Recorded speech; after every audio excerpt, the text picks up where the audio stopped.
Dear IFM, sa buhay natin, may mga bagay tayong sobrang pinagsisisihan. Mga bagay na kung may pagkakataon lang tayong itatama natin agad. Pero ganito kasi ginawa ng buhay ng tao. Parating nasa huli ang pagsisisi. Parating may sana. At nasa atin na lang kung uulitin natin ang pagkakamaling yon o itatama at sisiguraduhin hindi na ulit mangyayari yon. Mga idol, ako nga pala si Evie. 12 years na akong kasal sa asawa kong si Ron at may isang anak kami na babae, si Sunshine. 18 lang ako noong nakipagtanan ako kay Ron at nabuntis. Kaya yun, ang dahilan kung bakit hindi ako nakapagtapos sa pag-aaral. Nagtatrabaho ang asawa ko bilang factory worker at isang housewife naman ako. Noong una, maayos pa ang pagsasama namin ni Ron. Masaya, in love sa isa't isa. Pero habang tumatagal, nagbago ang lahat. Walang araw na hindi kami nag-aaway at may mga pagkakataong nagagawa na niya akong saktan.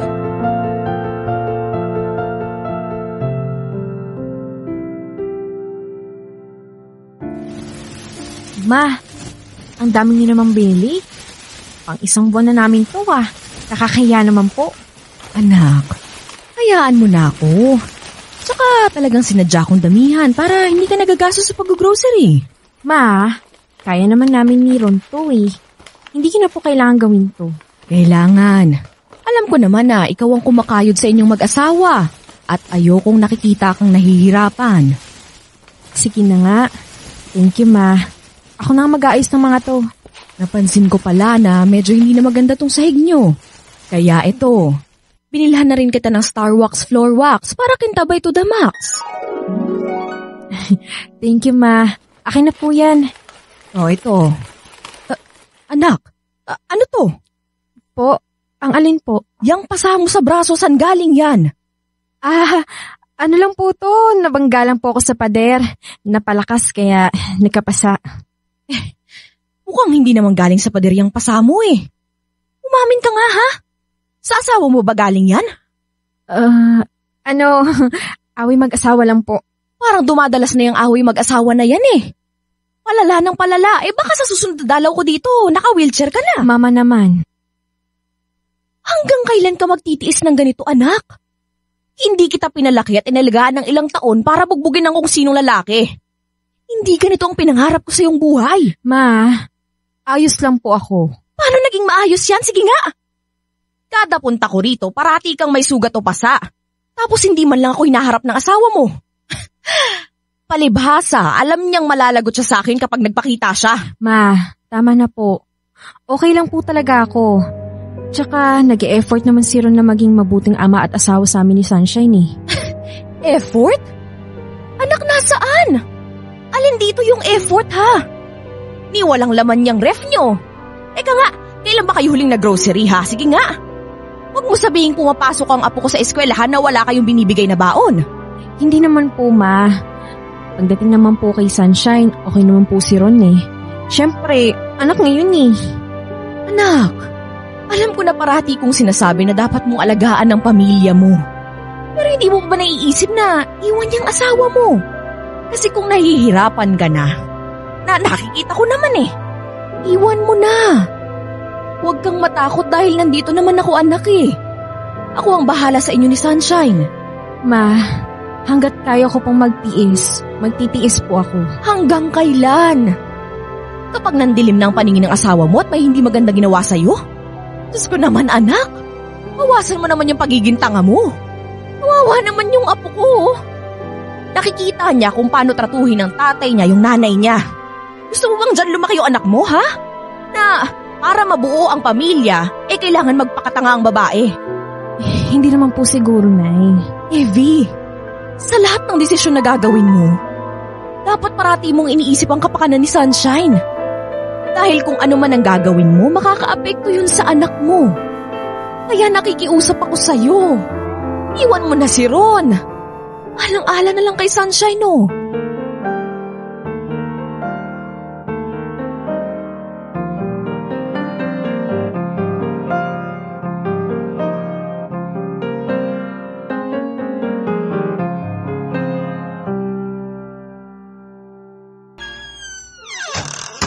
Bakit ngayon ka lang nakauwi?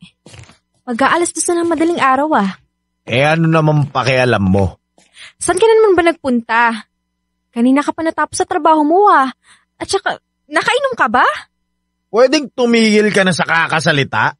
Nakakarindi ang boses mo Kung gusto mo akong sermonan, bukas na.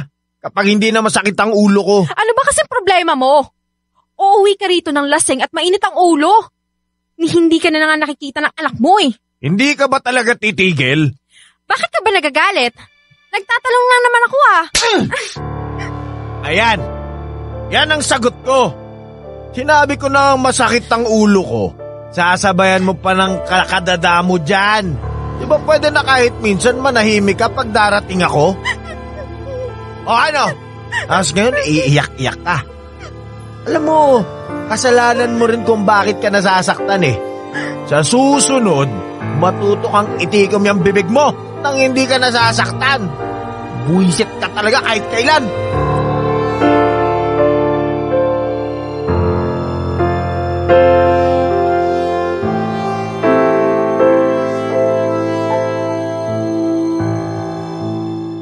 Mga idol, wala akong magawa kundi tanggapin ang lahat ng sakit na natatanggap ko.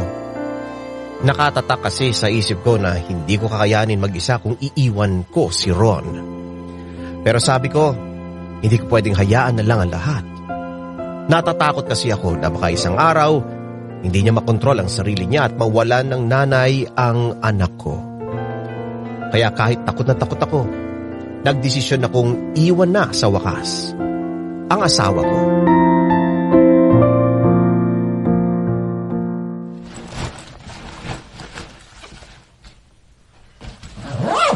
Ayan. Okay na.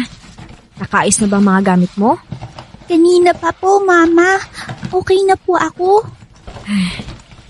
Naiintindihan mo ba kung bakit natin ito ginagawa? Kung bakit tayo aalis na hindi kasama ang papa mo?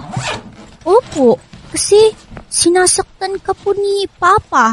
Kasi hindi na po niya tayo mahal. Hindi naman sa hindi mahal. Sadyang... Mama, kahit bata pa lang po ako, alam ko po yung nakikita ko.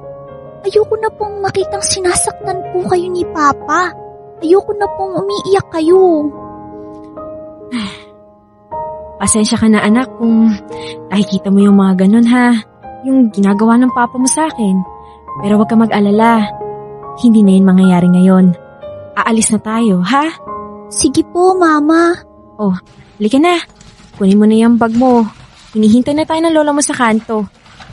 Tara. Ron? Oh, ano yan? Bakit nakaimpake na ang mga gamit nyo? Mama! Iiwan ka na namin. Aalis na kami at hindi mo na ako mapipigilan. At sino nagsabi sa'yo na pwede kayong umalis? Pumayag ba ako? Hindi ko kailangan ng permiso para umalis. Hindi ko na kinakaya mga pananakit na ginagawa mo sa akin. At ayokong yun ang kalakihan ni Sunshine. Kaya aalis kami. Sa ayaw mo man o sa gusto. Halika na, anak! Halika nga dito. Kapag sinabi kong walang aalis, walang aalis! Walang aalis sa bahay na to. Nagkakaintindihan ba tayo? Tama na, Ron. Hayaan mo na kami. Total naman parati mo sinasabi na wala kaming pakinabang sa'yo, diba? O eto, aalis na lang kami. Hindi mo na rin naman mahal ang pamilya to, diba? Hindi mo na rin naman ako mahal. Kaya ano pong dahilan para magsama tayo? Pero hindi ibig sabihin nun, iiwan mo na ako. Dahil wala kang karapatan na gawin yun, Evie. Asawa mo ko. Ako ang padre de pamilya. Kaya ako lang ang magdedesisyon sa pamamahay na to. Padre de pamilya? Kailan mo pa nagawa, ha? Nagtatrabaho ka para sa atin. Pero ni minsan, hindi mo nagawang maging asawa sa akin at ama sa anak mo. Hindi kayang tumbasan ng pera ang pagmamahal, Ron. Wala akong pakialam sa sinasabi mo. Basta walang aalis. Tapos ang usapan. Hindi! Kahit ano pang sabihin mo, hindi na ako magiging sunod-sunuran pa sa'yo. Tapos na ako sa pagiging tanga. Halika na, Sunshine! Alis na tayo! Hindi ka talaga makikinig, ha? Halika rito! Tama na! Yan ang nababagay sa'yo! Ano? Tama na! Magsasalita ka pa! Tama na! Tapang mo na ngayon, ha? Ha? Anong pinagmamalaki mo sa akin? Tama na! Saan mo na ba yung sarili mo? Tama na! Ha? Ano? Anong tama na? Ha? Hindi ako titigil hanggat hindi ko natutuwid yung baloktot mong pag-iisip! Tama na, Ron! Please, tama na yan! Bitiwan mo ang mama ko! Tama na, Papa! Nasasaktan si Mama! Tigil ka dyan! Sunshine! Ubusak na lang anak ko! Matapang ka, ha? Sige! Sige! Lumapit kang hayop ka! Evie, ibaba mo yung kutsilyo. Bakit? Natatakot ka, ha? Kutsilyo lang pala ang makakapagpatigil sa'yo eh. Sana pala, matagal ko na itong ginawa. Alam mo, pasalamat ka dahil isang malaking kasalanang pumatay ng tao. Dahil kung hindi, naagnas ka na ngayon sa lupa. Evie, pag-usapan natin ito ng maayos. Ayokong umalis kayo ng anak natin dahil hindi ko kayang mawala kayo sa buhay ko. Sa tingin mo maniniwala pa ako sa mga sinasabi mo? Hindi na! Kaya hayaan mo na kami ng anak mo umalis dahil baka kung ano pang magawa ko sa'yo, demonyo ka! Subukan mo lang kaming sundan. Hindi talaga ako magdadalawang isip na isasakto sa'yo! Halika na, Sunshine! Umalis na tayo rito.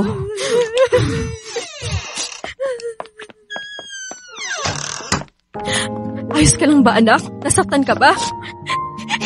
Hindi po. Kayo po, Mama. Okay lang po kayo. May pasana naman po kayo sa mukha. Okay lang ako, anak. Ang importante, aalis na tayo rito, ha? At kahit kailan, hindi na tayo babalik dito.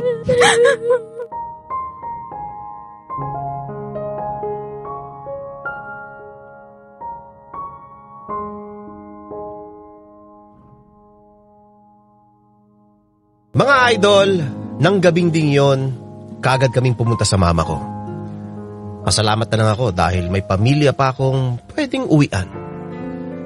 Simula noon, kung ano-anong trabaho ang sinubukan ko para kumita ng pera. Nandyan ang maging cashier sa isang maliit na grocery store, magbenta ng kung ano-ano, hanggang sa napunta ako sa food delivery. Alam ko naman na halos lahat tayo na kapag narinig ang rider, lalaki ka agad ang naiisip. Pero sabi nga nila, iba na ang panahon ngayon. Nagagawa na rin ng mga babae kung ano ang nagagawa ng mga lalaki. At lahat ng yon para sa kinabukasan ng pamilya.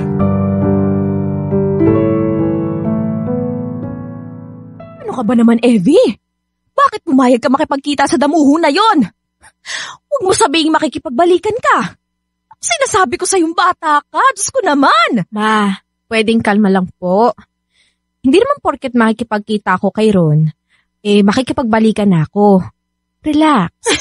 Paano ko magre-relax? Pagdating sa lalaking yun, marupok ka. Baka isang bola lang nun sa'yo, bumigay ka na. O ano tapos? Babalik na naman kayo sa dati. Magpapabugbog ka na naman. Sa tingin niyo po talagang papayag ako na bumalik sa dating buhay ko? Malaya na ako ngayon, Ma. Nagagawa ko ng magtrabaho para sa anak ko. Masaya na po ako. Kumbaga nasa kama na ako.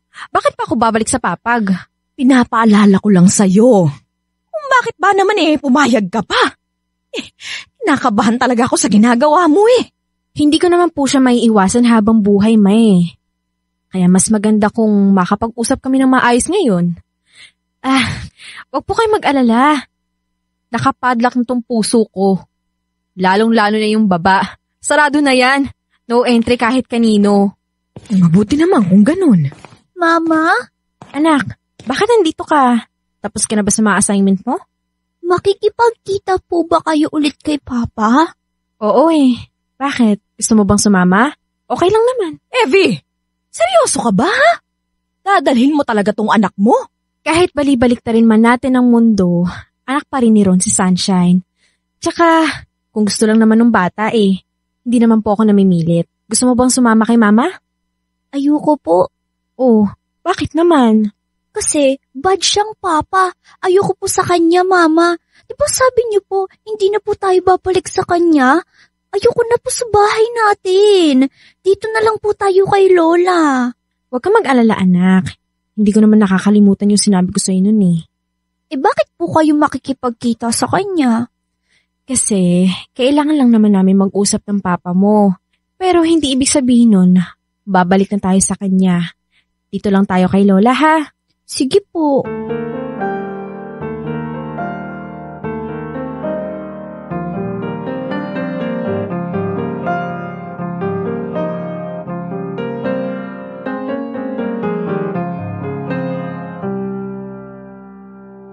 Bakit dito mo ako kinita?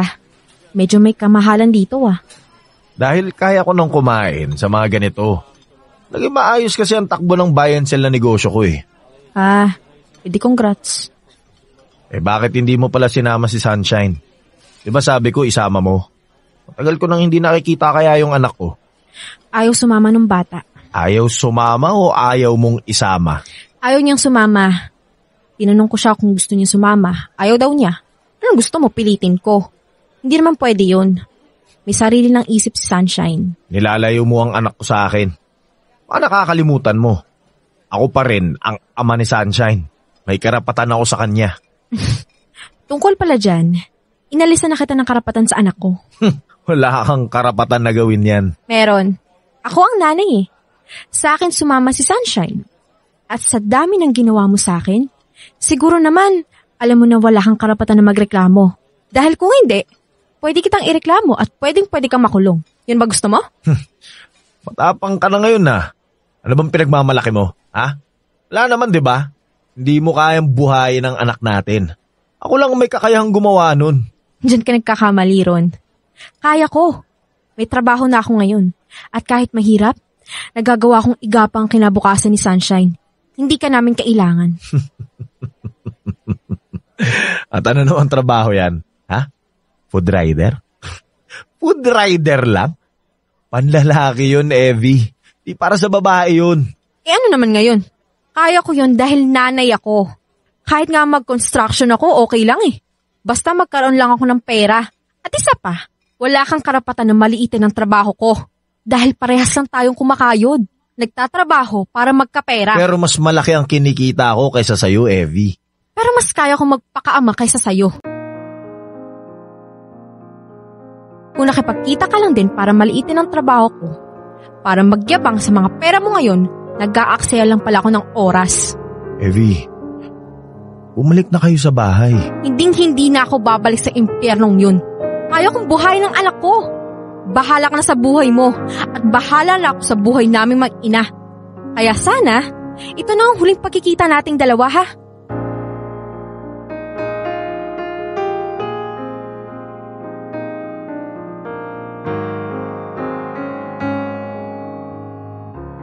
Mayabang na akong mayabang.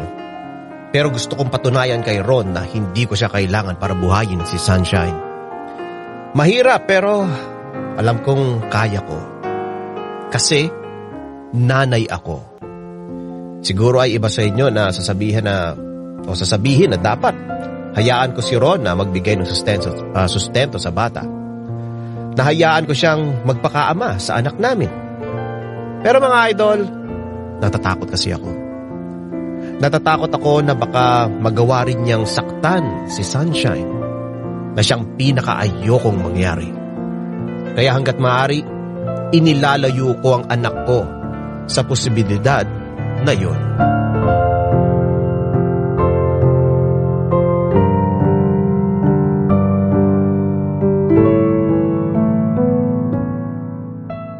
Tinuloy-tuloy ko ang pagtatrabaho ko bilang food rider. Nakakapag-ipon naman ako kahit papano. Hanggang sa may dumating na isang napakalaking problema. Nagkasakit si Sunshine. Base sa findings, leukemia. Mga idol, halos gumuho ang mundo ko ng mga oras na yon. Maliban kasi sa naawa ko sa anak ko. Siyempre, pumasok din sa isip ko ang mga magagastos ko. Alam naman nating lahat na hindi basta-basta magiging gamutan. Kaya wala akong magawa kundi magdoble kayod. Kulang pa rin? Ay, paano kaya ito magagawa ng paraan? Evie, anak, ba't gising ka pa? May tinatapos lang po ko. Ano naman yan? Mga gastusin po rito sa bahay. At saka sa mga gamutan ni Sunshine. Kaso ito, kulang na kulang pa rin yung pera ko. May sandali nga. Patingin nga ako. Ito po. Evie, anak, bakit mo naman kasi sinama pati yung kuryente dito sa bahay? Diba, sinabi ko na sa'yo na ako na muna ang bahala rito. Kaya ko naman. Sumusweldo pa ako sa trabaho ko. Ma, para po sa inyo yung kinikita nyo. Pero dito ako nakatira. Gumagamit ako ng kuryente. Dito ako kumakain. Kaya dapat lang na magbigay din ako ng hati ko. Pero dahil kailangan mo ng pera para kay Sunshine, ako na muna. Ma, ayoko nang ganun eh. Nahihiya ako. Ano ba yan, anak? Ba't ka naman nahihiya? Ano nakakahiya doon? Unang-una, nanay mo ako. Dapat lang natulungan kita kapag nahihirapan ka na. At kailangan mong aminin, anak. Nahihirapan ka na. Tama na ang pride. Evie. Sorry, ma. Kailangan ko lang kasing ilabas to eh. Ang bigat na kasi. Sige, anak. Ilabas mo yan. Hindi ka makakapag-isip ng maayos kapag mabigat yung dala mo sa loob mo eh. Hindi ko lang po kasi maintindihan na kung bakit sa dinami-rami ng tao. Bakit yung anak ko pa? Sana ako na lang eh. Kaya ko naman eh. Kaso si Sunshine pa. Kawawa yung bata. Anak, alam mo, itong sasabihin ko sobrang gasgas na. Pero, maniwala na lang tayo na may rason kung bakit ito nangyayari. Kung tatanungin mo sa akin kung ano yun, hindi ko rin alam. Kaya nga dito masusubok ang pananampalataya mo. Ang tiwala mo sa Diyos. Kasi kahit hindi mo alam kung bakit ito nangyayari, bakit ikaw, bakit kayo ng anak mo, kailangan mo pa rin magtiwala na isang araw, malalaman mo lahat ng sagot. Anak, alam ko na mahirap tanggapin to. Alam kong galit ka sa mundo. Tao ka lang din. Pero huwag kang mawawalan ng pag-asa. Anak, para sa anak mo at para sa sarili mo, kailangan mong magpakatatag. Paano ko po gagawin yun, ma? Natatakot ako eh. Mawala na ang lahat sa akin. Huwag lang yung anak ko. Hindi ko kakayanin yun eh. Anak, walang mawawala sa'yo kasi kaya mo yan. Alam kong kaya mo yan. At wala kang ibang magagawa kundi kayanin. Kasi nanay ka. Huwag kang mag-alala. Nandito ako. Tutulungan kita. Pwede kong tawagan ng mga tito mo at sa kanila tayo humingi ng tulong. Ayoko po ng ganun, ma. Nakakahiya po. Anak, hindi na pwede yan. Pagdating sa anak mo, hindi ka pwedeng mahiya. Lahat ng tulong na ibibigay ko sa'yo, tatanggapin mo. Dahil alalahanin mo, Evie, hindi lang basta sakit ang meron si Sunshine. Malala yung sakit niya. Kaya matindi rin yung magiging gastusan sa mga gamot niya. Iisip din po ako ng ibang paraan, ma. Maliban sa pagdi-deliver ng pagkain, hahanap ako ng ibang pagkakakitaan. Makahanap din po ako. May tiwala ako sa'yo. Ganyan nga. Iiyak lang tayo saglit, tapos lalaban ulit. Kakayanin natin to, okay, anak? Malalagpasan din natin to. Huwag kang mawawala ng pag-asa. Kaya mo to.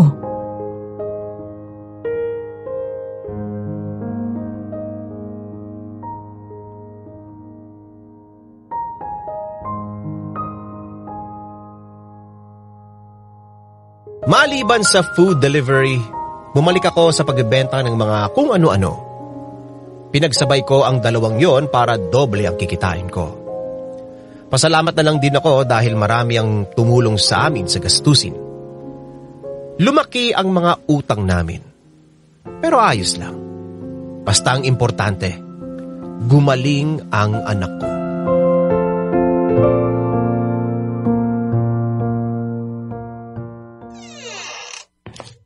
Ma, buti naman at nakarating ka na rito. Kanina ka pa hinahanap ng anak mo. Nakatulog na lang sa paghihintay sa'yo. Sorry ma, umabot pa kasi ako sa kota ko eh. Tapos traffic pa papunta rito. Kumusta na siya? Ayos naman. Medyo nanghihina lang yung bata. Mabuti naman. Hindi nga ako makapag-concentrate kanina sa pag-aalala eh. Ayos na. Hintayin mo na lang siyang magising, okay? O nga po pala ma, napag-isip-isip ko na po pala yung sinabi ni Mariel sa akin noong isang araw. Yung ipapasok niya daw po ako sa call center. Local lang daw po yun. Abay, teka. Huwag mo sabihin pumayag ka. Nay, pumayag po ako eh. Paano yung pag-deliver mo ng pagkain? Isa-sideline ko na lang po. Ano? Anak naman, wala ka bang balak magpahinga? Hindi ka na nga nakakapagpahinga ng maayos, tapos dadagdagan mo pa ang trabaho mo. Kailangan ko pong kumita ng malaking pera. Ang dami-dami ko ng utang na dapat bayaran eh. Paano kung biglang may mangyari kay Sunshine, di ba? Saan naman ako kuha ng pera? Anak, naiintindihan kita. Pero baka naman sa ginagawa mong yan, ikaw naman ang maospital. Pero mas magkakasakit ako kapag hindi ko nagawa ng paraan yung problema eh. Naman, suportahan mo naman ako. Hindi ko pwedeng gawin yan. Hindi ko susuportahan yung gusto mo dahil pinapatay mo ang sarili mo. Anak, tumutulong naman ako sa mga gastusin eh. Kailangan ka ng anak mo, Evie. Huwag ka namang magpakamatay sa pagod. May pupuntahan lang po ako. Saan ka naman pupunta? Hindi ba pwedeng pumirmi ka muna dito sa bahay kasama ang anak mo? May naisip na po akong paraan. May sisingilin lang po ako.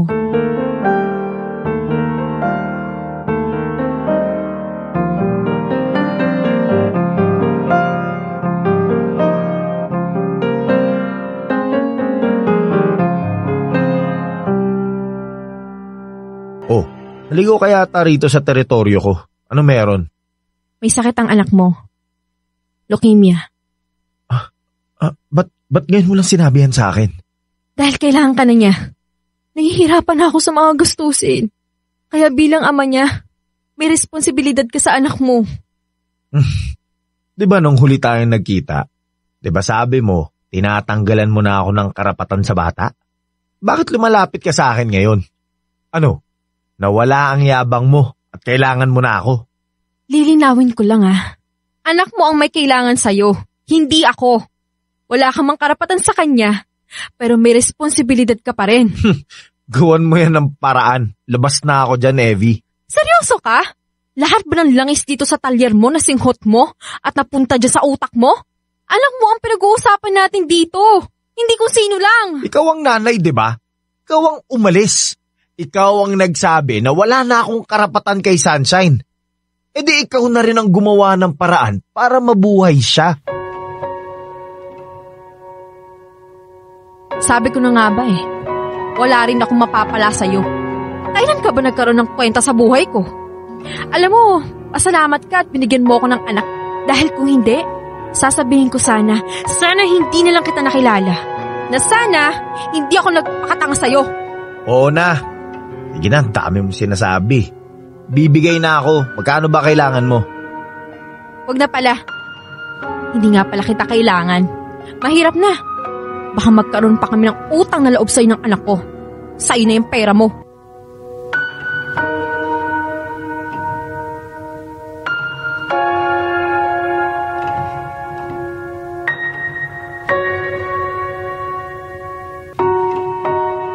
Sa totoo lang, umasa talaga ako na hindi magdadalawang isip si Ron na tumulong. Umasa ako na kahit papano, mas mananaig sa kanya pagiging ama. Pero, nagkamali ako. At nagsisi ako na sumama ako sa kanya. Dahil kung hindi ko ginawa yon, sana maayos ang buhay ko ngayon. Sana nakapagtapos ako sa pag-aaral. At sana nabibigyan ko ngayon ng magandang kinabukasan ang anak ko. Pero wala akong oras para maging mahina. Yun pa nga ang ginamit ko para mas maging malakas at pagbutihin ang pagtatrabaho ko. Sa awa ng Diyos, unti-unting bumuti ang kalagayan ni Sunshine. Hindi ko alam kung paano nangyari yon, pero nakahinga ako ng maluwag dahil hindi na kami madalas palabas-pasok sa ospital.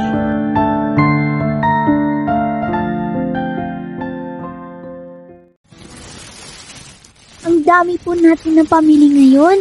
Malaki na po ba yung sinasahod nyo ngayon, Mama? Medyo. Binigyan kasi ako ng boss ko ng bonus eh. Kaya naisip ko na bukas, manood tayo ng sine at kumain sa labas. Ano sa tingin mo? Talaga po? Ano naman? At saka naisip ko rin na mag-shopping tayong dalawa. Di ba may gustong-gusto ka na damit doon? Pwede na nating bilhin yun. Opo, sige po, Mama. Pero syempre, bago yan, tulungan mo muna ako mag-ayos ng mga pinamili natin ha. Para pagdating ni Lola, maayos na. Alam mo naman yun, di ba? Nakasermon agad kapag nakita niya makalat yung bahay. Labas mo na itong mga shampoo. Opo. Tapos ito ring Shield Bath Soap. Ito na ang gagamitin natin dahil may 24-hour germ protection na ito. Galit sa sakit, may malasakit. At recommended ito by the Philippine Nurses Association. Wow! Ilagay mo na to dyan. Mama, pwede po akong magtanong? Ano yun? Nung may sakit po ako, yung halos sa ospital na po ako tumira, nahirapan po ba kayo? Oo naman. Kahit sino ang malagay sa ganung sitwasyon, may hirapan din. Paano niyo po yun nalagpasan? Paano ko nalagpasan? Opo. Kasi mahal kita. Hindi ako sumuko kasi ayaw kong mawala ka sa akin. Alam mo namang ikaw lang ang nag-iisang kayamanan ko, di ba? At alam mo na rin na hindi ko kakayanin kapag nawala ka sa akin. Alam ko po yun. Kaya nga po kahit mahirap, lumaban din po ako eh. Talaga? Opo. Kasi sabi ko po kay Lord, ayaw kitang iwan. Kasi kapag nawala ako, paano ka na po, di ba? Alam niyo, nasaktan nga po ko nung pinabayaan tayo ni Papa. Tapos, mawawala pa ako. Salamat sa paglaban, anak ha. Ako nga po dapat magpasalamat sa inyo kasi hindi niyo po ako sinukuan. Kaya aalagaan ko rin po yung sarili ko ngayon para balang araw ako naman po ang mag-aalaga sa'yo. Ang layo naman agad ng tingin mo. Doon agad? Kasi ang gusto ko muna, makapag-aral ka sa magandang eskwelahan, makapagtapos at mahanda ka sa mundo. Kasi anak, hindi magiging madali ang lahat eh. Kaya ang gusto ko, maging matapang ka rin. Matibay pero mapagmahal. Parang kayo po? Huwag po kayo mag-alala, Mama. Magagawa ko naman yun eh. Mana kaya ako sa'yo? Bagay na bagay talaga sa'yo yung pangalan mo. Sunshine. Kasi ikaw ang nagbibigay liwanag sa buhay ko. Kapag kasama kita, pinapagaan mo ang loob ko. Umiti ka lang, nabubuo na ang araw ko. Kaya pinapangako ni Mama na gagawin niya ang lahat para sa'yo. Walang iwanan, diba? Opo, Mama, walang iwanan. Payakap nga si Mama. I love you, anak. I love you too, Mama.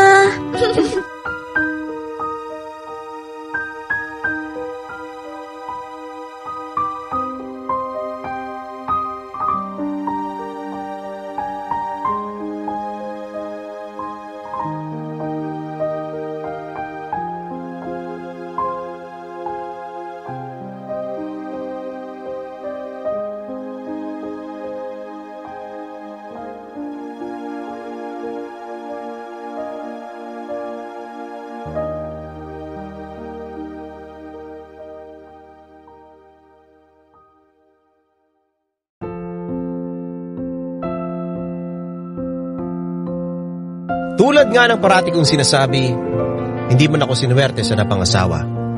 Sobrang naging swerte naman ako sa anak ko.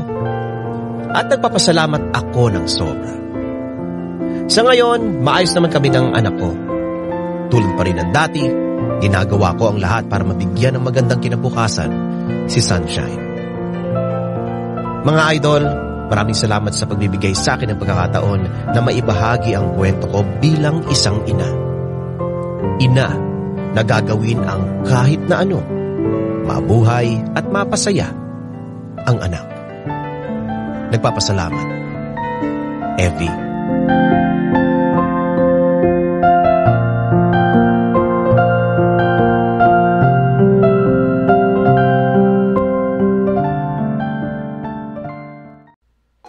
Idol, may kwento ka bang nakakakilig? O di kaya naman may kurot sa puso? Pampa-good vibes. O baka naman gusto mo lang makapagbigay ng inspirasyon? Halika! Pwedeng-pwede kang magpadala ng kwento ng buhay mo sa amin. Magpadala lang ng sulat sa email dearifmstories@gmail.com o di kaya naman mag-PM sa official Facebook page namin. Hanapin lang ang Dear IFM at kami nang bahala sa'yo. Malay mo, kwento mo na pala ang susunod na mapapakinggan. Ano pang hinihintay mo? Ikwento mo na yan dito sa amin sa Dear IFM, kung saan una ang kwento mo.